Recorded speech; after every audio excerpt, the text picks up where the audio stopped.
Di sini dan muslimat yang hadir di sekitar Kota Damansara ini, Bandar Raya Kota Damansara. Terima kasih.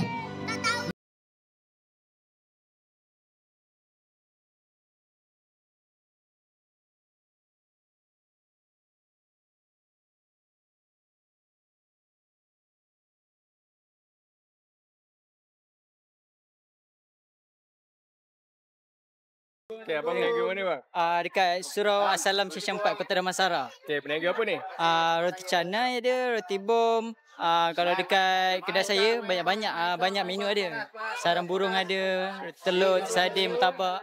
Buka pukul apa sampai pukul apa? Setiap Sabtu Ahad daripada 6.30 sampai pukul 11. Oh, dekat mana kedai ni? Dekat Session 4 Kota Damansara. Dan Surau Assalam. Kat dalam Surau Assalam tu? Dalam kawasan Surau Assalam.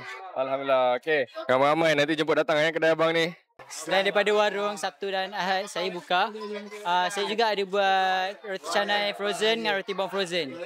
Murtabak ayam, murtabak daging frozen pun ada.